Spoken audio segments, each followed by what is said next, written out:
One, you know what time it is. This is the dark psychology of Diddy. Did he do it? I think he did.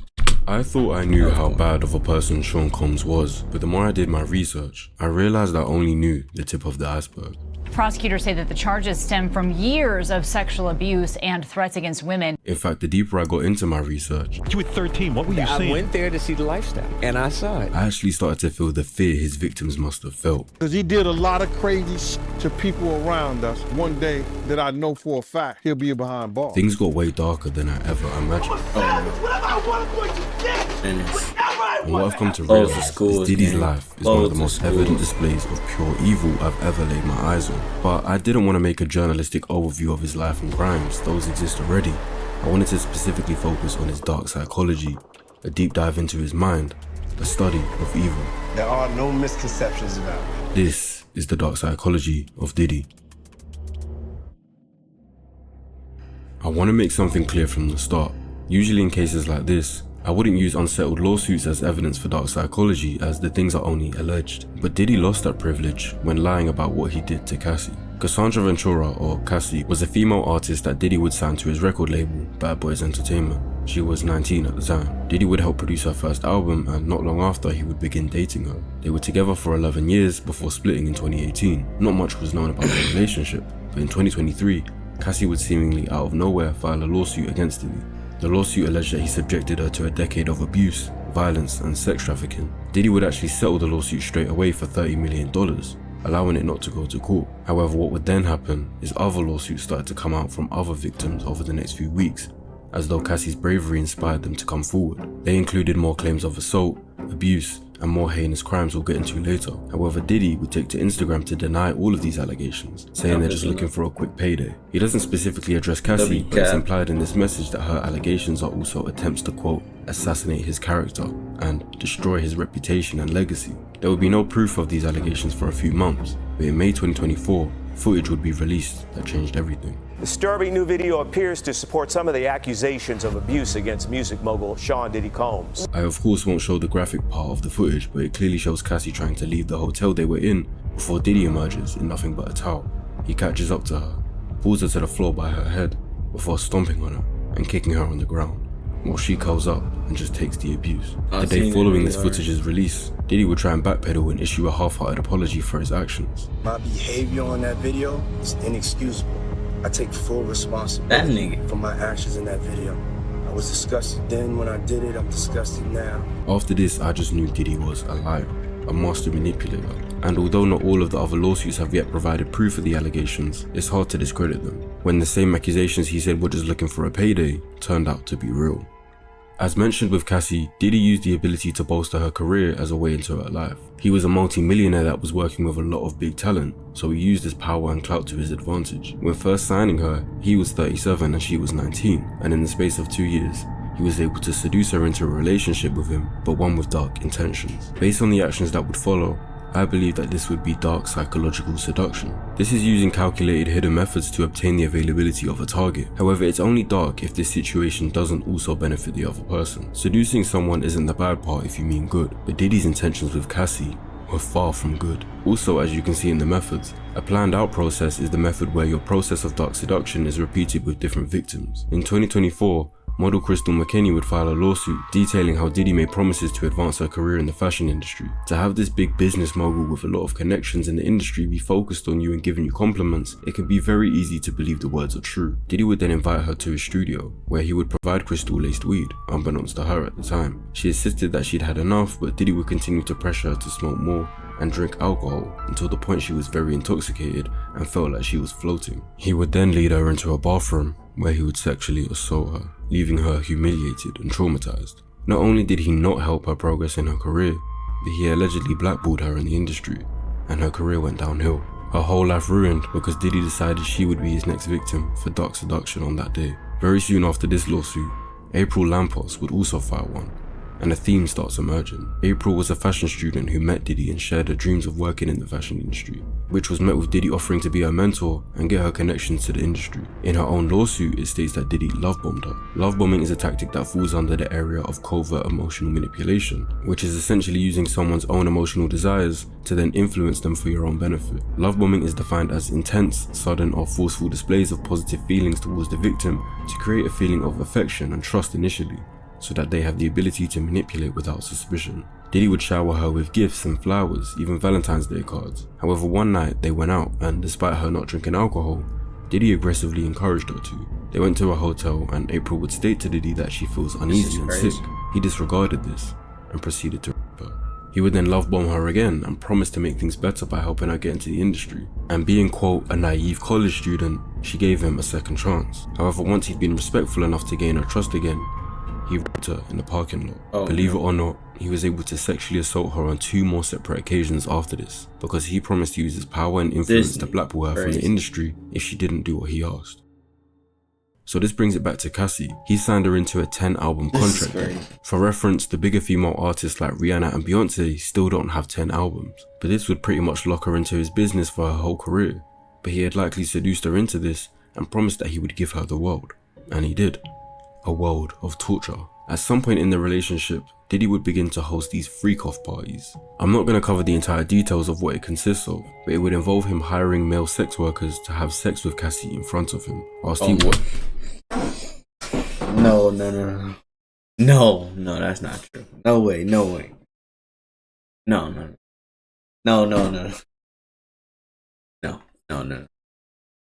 He's lying. Oh no. Please tell me I didn't just hear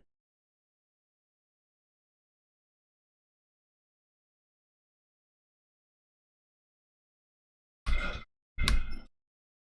Let me.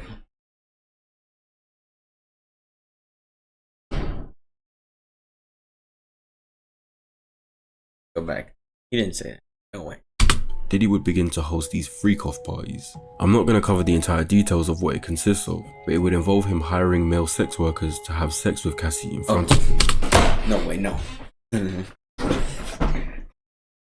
No way. No way. No way. No way. Oh my God.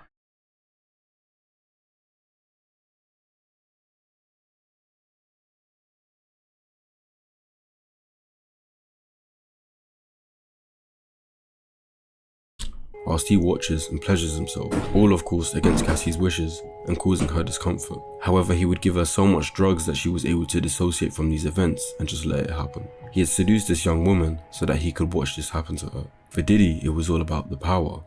He was able to dictate every part of these freak-offs.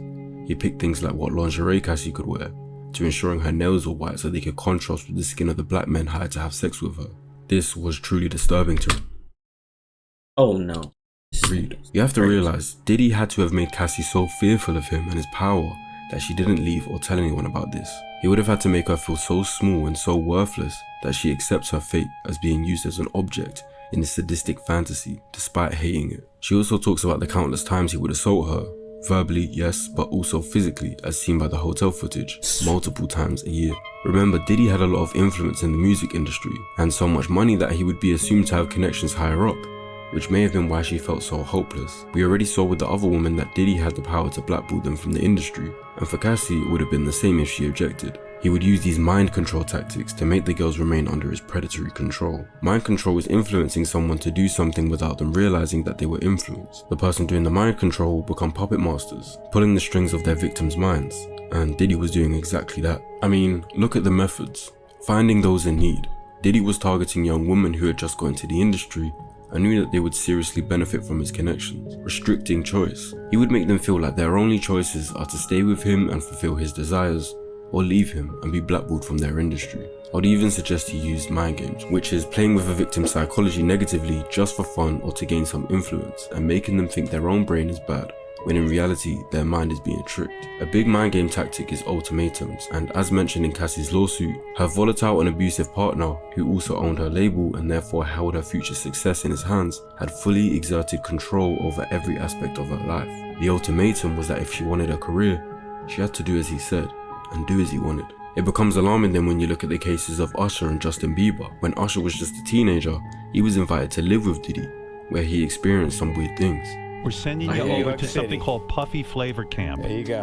To learn Flavor Camp? Yeah, Flavor that's what it Camp. was called. Puffy's place was like just filled with chicks and orgying like nonstop. Yeah, but you were 13. What were you I seeing? went there to see the lifestyle. Right. And I saw it. And it was, but I don't know if I could indulge and understand what I was even looking at. Back in the days when he was like 10 and I was a little bit older, his older brother, we used to fight over the Frosted Flakes. You know what I'm saying? Before pause was invented. What the fuck did Puff just say?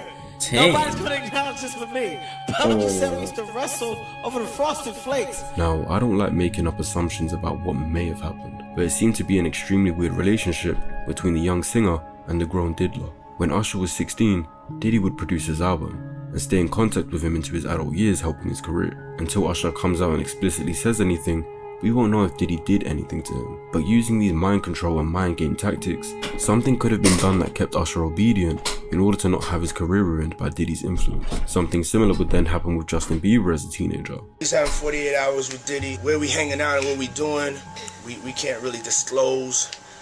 But it's definitely a 15-year-old's dream. After Justin spent 48 hours with Diddy, where he would be gifted a Lamborghini, the two of them would go a year with little contact, before they met up again, and Diddy questioned Justin on this lack of contact. Starting to act different, huh? No, you ain't been calling me and hanging out the way we used to hang out. Well, I mean, you try to get in contact with me, through all my, partners and whatnot. Mm-hmm. But you never really got my number, so. Oh, right. no. My Okay. number? This is sad. That's sad. That is sad.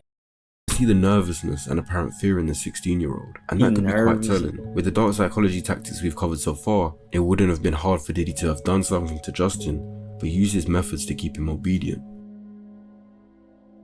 In 2024, music producer Rodney Jones, aka Lil Rod, would file a massive lawsuit against Diddy. Amongst other things, in this lawsuit he would claim that Diddy pressured him to procure and engage in sexual acts with female workers, but also claims that he is a victim of unsolicited groping and sexual touching by Diddy, and that Diddy tried to pass him off to other male friends using more dark psychology tactics. The one I believed he was using was an attempt at brainwashing, defined as the slow process that changes a person's identity and beliefs that are intended to suit the person doing the brainwashing. Lil Rod was a straight man, however Diddy, for his own disturbed reasons, wanted to make him homosexual so that he can do the previously mentioned acts. Diddy knew that Lil Rod looked up to famous music producer Stevie J. Stevie J is married to a woman, however Diddy would show Lil Rod a video of Stevie J having intercourse with a man, before telling Lil Rod this is normal practice in the industry. He also allegedly admitted to engaging in homosexual acts himself with rapper Meek Mill and the aforementioned R&B singer Usher, which would make that case scary if true. Diddy believed that he could use the method of identifying Rod as susceptible, using the fact that he idolizes Stevie J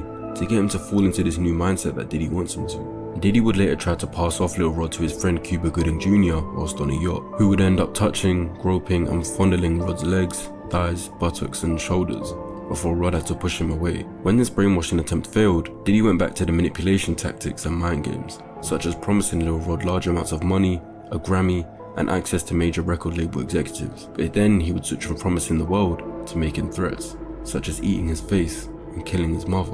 All of this to maintain dominion and control over Rod. Diddy would even brandish his guns and brag about getting away with shooting people, apparently admitting to a shooting in 1999, and this bragging instilled a fear into Lil Rod. This installation of fear from Diddy is what introduces us to the dark psychology concept of the dark tetrad. This consists of 4 personality traits that, when combined, create a recipe for pure evil, and I believe that Diddy shows clear signs of having all 4. The first one that links to what he did with Lil Rod is Machiavellianism. One part of the definition states the ruthless exercise of power and cruelty over compassion and mercy, and in saying how they behave, it states that they try to be loved and feared at the same time so they can receive both obedience and praise, and if this is not a possibility, then they would rather be feared than loved. Diddy brandishing guns and bragging about shootings to instill fear into Lil Rod was a Machiavellian method to keep him compliant and obedient whilst these horrid acts in the lawsuit were being carried out. When Diddy was in his earlier years in the industry, He surrounded himself with violence and was allegedly involved in shootings himself that he was able to get away with. He had ties to the murders of Biggie and Tupac,